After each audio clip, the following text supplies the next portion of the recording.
Our guest today initially appeared on our show to discuss thriving in a toxic world. Now she's back to discuss thriving in the face of adversity. Drawing from her new book, Unexpected, she shares her story of battling through her life's twists and turns and the profound lessons she's learned along the way. This is the story of finding resilience with Dr. Jill Carnahan. Dr. Carnahan, great to have you on again. Great to be here again. I love your energy, love your show, and I'm delighted to talk to you this morning. Thank you. Trying to match your energy here and the energy that was throughout the book, which is incredibly positive. And, it's in the face of you telling these stories about adversity, survivor, breast cancer, Crohn's disease, toxic mold illness. And so much of the book was really, poured into this idea of resilience and faith. Yeah. Can you talk about that, about how those two elements are kind of missing in a lot of medicine, and how you instill that in patients as well? Oh, what a great question. Years ago when I had the idea for the book, I was all about environmental toxicity and mold-related illness. And what happened is I'm like the guinea pig of illness, and I go through a lot of these things. And I finally accepted my soul's journey as a healer is to experience. And through experience, I get such a profound and deep understanding of the process of healing from cancer, from Crohn's, from autoimmunity, from mold. And then is what you're talking about. And then is the relationships, the childhood trauma, the way we show up in the world, the way we view the world, our mindset. And these I found are some of the most powerful healers and absolutely the foundation of resilience. So what I had to do is really dive in. And as you know, I got really authentic with my own experiences with dating, with going through a divorce, with dealing with my own, acceptance of myself, loving myself, understanding intuition, and how I view, I have a strong faith in God, and that's the truth about me, but I know that not all readers will share that. So what I do is try to meet the reader where they're at and show them that there's both left brain, right brain, science and faith, masculine, feminine, and we need to combine these energies for the very best of healing. And we can think of it as science is that analytical ability to figure things out by problem solving, looking at the data. I love that. I'm a bioengineering background, but what my own health and with healing patients is actually faith, which again, for me, it's a strong belief in God and a greater power, greater purpose. But even if you don't share that faith is how do we deal with the uncertainty of life? Like truly, right? We all have all these things that surround us, like insurance policies and you name it, and they all give us the assurance that we have control of life. But that is a complete BS, right? As far as the uncertainty. So if we can embrace the fact that life is going to throw us curveballs, that uncertainty is inevitable, that's part of the faith. That's part of knowing. The resilience is really knowing that any curveball that comes my way, I'm ready. I've got it. Yeah, you've done a great job in it, also illustrating that it's not an either or. You talk about Newton being a man of faith as well, and this idea of collaboration between science and faith that can really work together. And I find a lot of medicine is an either or. It's either this way or this way. You can't have both. Whereas I think in life, of course, there is a duality to everything, and there is this beautiful partnership in this. You speak about prayer, you speak about spirituality, all these things. Do you find that patients sometimes, when they're talking about their medical conditions, have a hard time bringing that into their lives? Yeah, my job is just to really, as the healer, create a container or a space where, number one, that person walking in the office for the first time feels complete unconditional love and acceptance. I think the problem if we go, I hate the word religion because I'm not religious at all, but the problem with religion in the past for many people is there's judgment and there's this box that we fit into. None of us fit in a box. I'm the least of the box fitter kind of people. And so when I create a space for someone to come in and just be themselves and like, I'm just there to hear them and accept them as they are, all of a sudden we can go deeper because the true value in life, the blue zones, I love talking about the blue zones, these 5 or 6 areas in the world, Italy, Greece, Japan, Loma Linda, and Costa Rica, where they found the highest percentage of centenarians or people over the age of 100. And one of the core things is a belief in something greater. And they have all different religions, right? But they have this greater purpose, this sense of meaning. They have great, deep relationships. And none of them have a list of supplements, a mile long, like I take. That's not part of it. Part of it is connection with human beings and connection at that soul level with friendships that are lifelong and a belief in meaning and purpose in knowing what am I here on this earth to do? And is there a greater thing that's kind of guiding and directing my life? And so back to your question about patients is when I just open that up and I don't frame it or say that they have to think how I do. do, but I just say, does something give you greater meaning and purpose? Because, and when we have health goals, like say we want to, lose weight or whatever, the only way those habits will stick is if we attach them to something that has greater meaning. So for example, a 70-year-old woman who's like, I can't walk very well, but if I can improve my physical fitness, I can take walks with my dog and my granddaughter. Or, those kinds of things that matters to her. So I have to attach my goals for her healing to something that actually matters. Because otherwise, those are just things that we have to get up and do the workout, or we have to get up and stretch our bodies, and they have no meaning or purpose. So every health goal should be attached to something that actually has greater meaning and purpose in our way of coming into life and what our soul is here to do. Yeah, purpose-driven medicine is such an intriguing concept, right? Because once you give someone purpose, then you give them this will, this enthusiasm to get better, because they want to see through that purpose. So it gives us so much power. Another concept you brought up that I found very interesting is intuition. And you credit a little bit of this to living on a farm. Do you think it was that kind of connection and being in nature? Because that's what I see in myself. When I'm around and we're always in such a information age where so much is coming at us, it sort of dulls my intuition. When I go out into the forest or something, it comes back a little bit. Do you credit that with you building your own intuition, living on a farm, being in nature a lot, doing things in nature?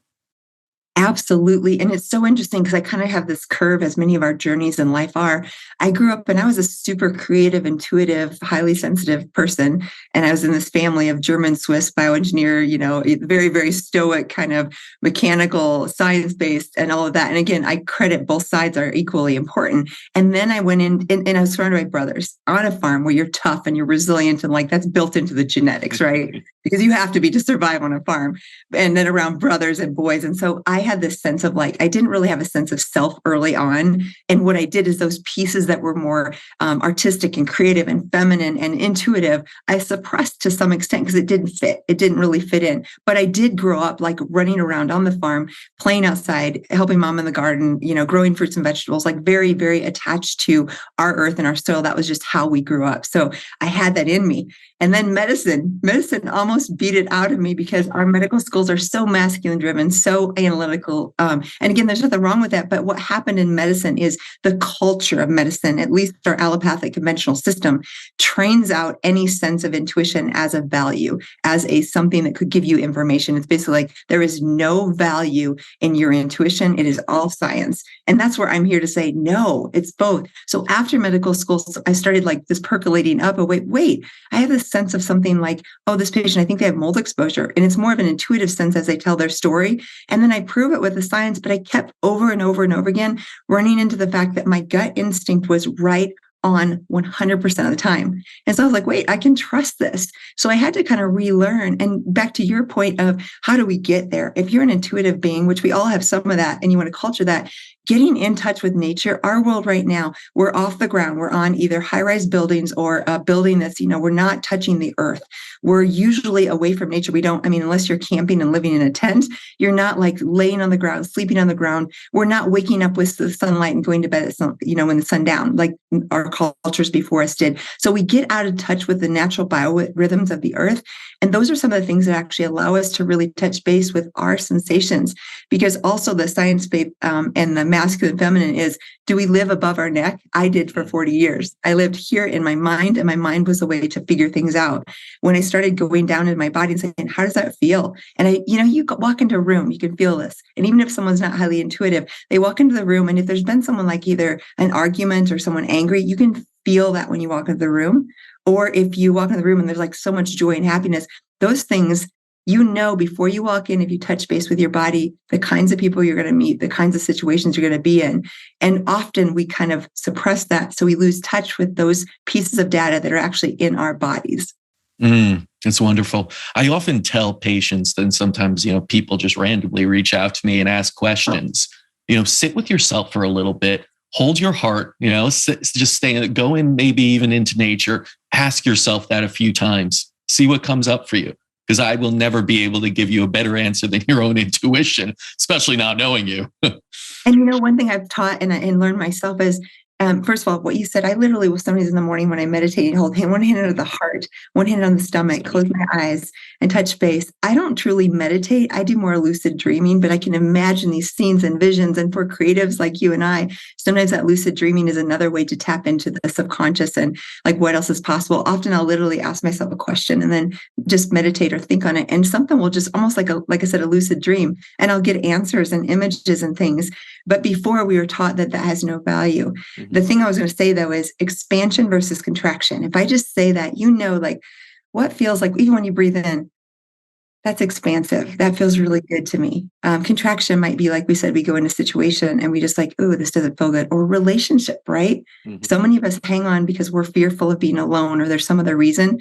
And we know intuitively this relationship doesn't make me feel great. Or this relationship makes me feel amazing. We all have friends like that, right? When we go in their presence and we get away, we spend an hour with them. And afterwards we're like, oh, I feel so good. That's a friend I want in my life.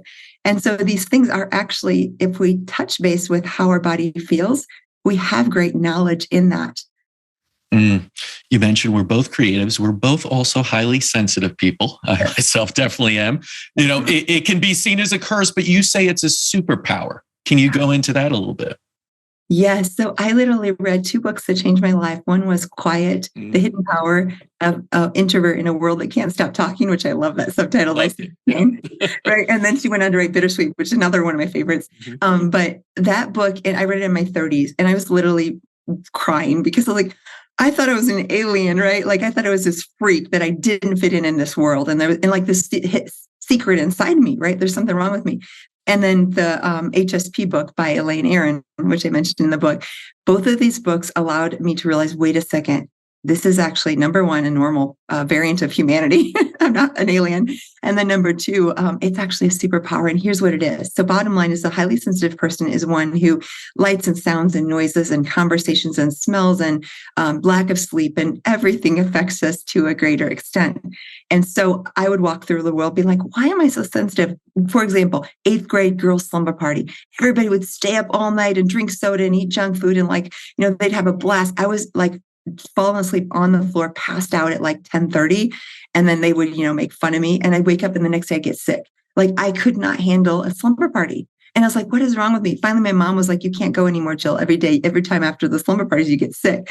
That was a clue of my highly sensitive nature, because that amount of loud noise and overnight and no sleep and lots of girls that didn't know, you and I are sensitive to the energy around us. And whether that's the environment in a city where there's lights and noise and sound and smells and pollution, or whether it's the emotions of some human being that's really negative or really pessimistic, we can feel that and it affects us.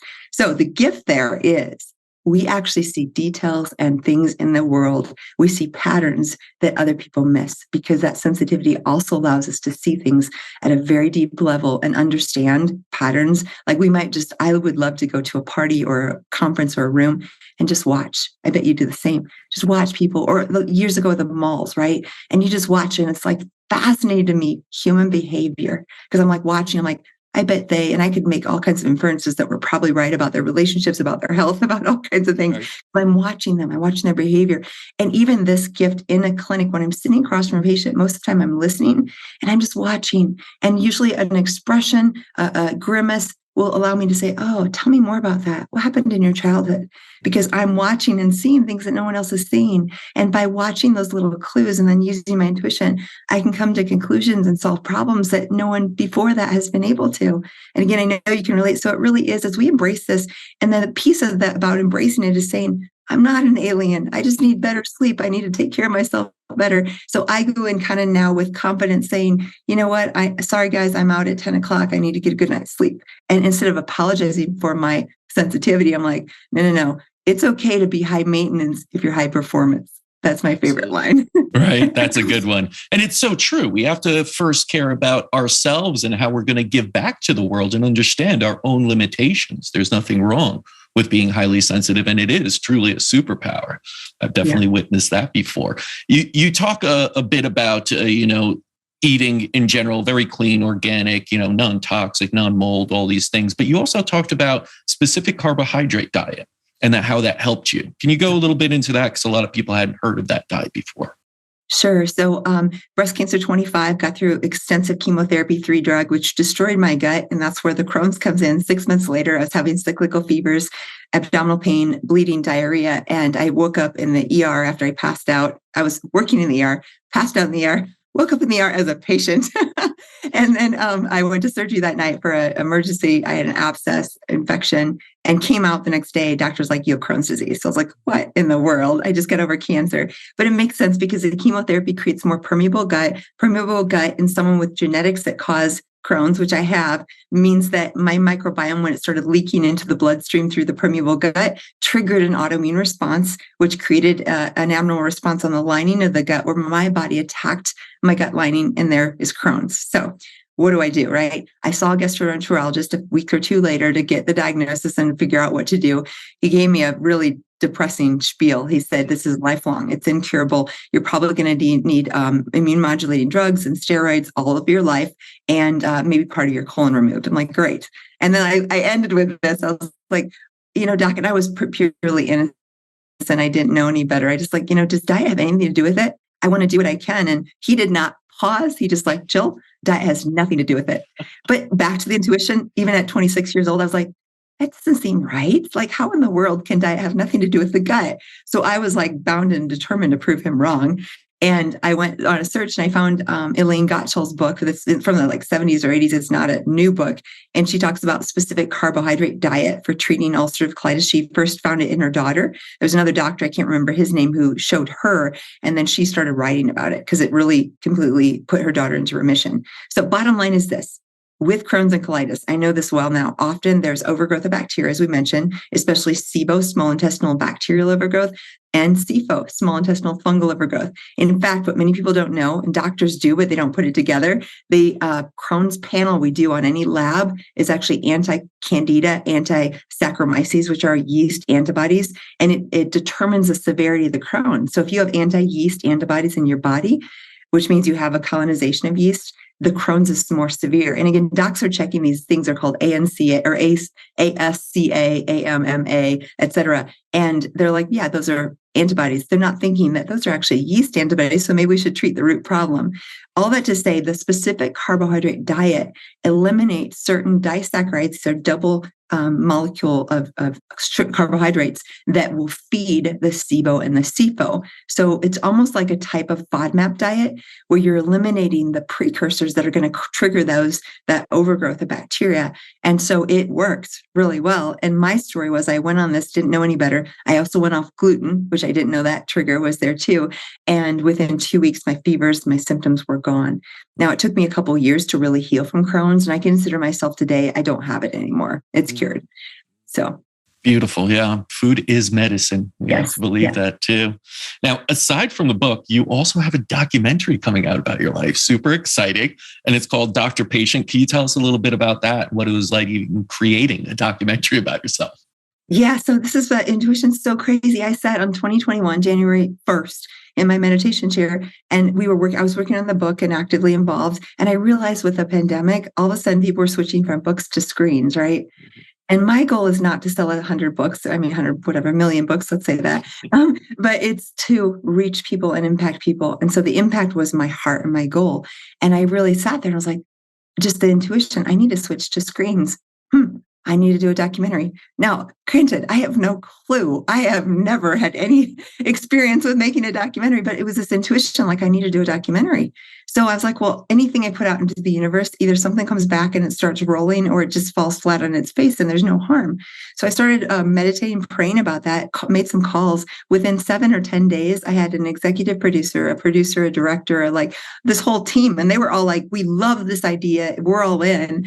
All we need is a budget. So then again, I have a lot of faith in everything. I'm like, no problem, someone will give us $1 million for if it's the right thing. So then I just started, we talked it up, we created a budget. And within about 3 months, I had a call, and it was, again, something I had not instigated about a wholly different topic. The investor was on a call. He happened to be a very wealthy man that was interested in functional medicine.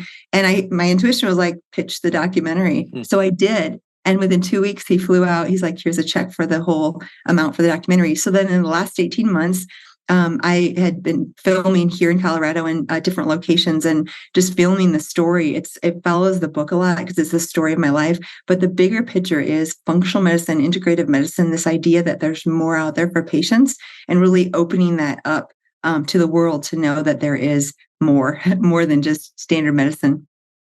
It's beautiful because you went from intuition, manifestation, acting on it, believing it, and actually seeing it through. So can't wait for that. When is that coming out? Well, we are looking for distribution right now. So it's in film festivals and that. If anyone wants to see the preview, it's up. It's drpatientmovie.com, and you can just watch the preview and see what's happening there. Awesome. Awesome. I mean, your story is a powerful one. And I kind of want to close this out with something I read in the book and give you a last chance to kind of share a little bit on it. But this is one of the most significant misunderstandings in medicine. You write, incurable doesn't mean healing is not possible. It simply means there is not a drug that reverses the condition. And I find that really empowering and completely agree with you because too many people hear incurable and that's it. They turn off any idea of being healthy again. Can you leave us with just what you'd like people that read this book to take away? If there was one thing that they could take away, what would that be? Mm. So it's my story, but the secret is it's your story if you're the reader. Because what I want, and I literally day after day in writing, my prayer, my intention was that the reader see themselves in this journey and see that they too, I'm not unique. Number one, everyone has a story. Number two, everyone suffers. And if you are out there listening and you've either gone through something recently that's been really hard, or you're in the midst of it right now, or it's coming, that's only three choices because we're humans, we're on this journey, and this journey is unexpected. We don't know what's coming, right?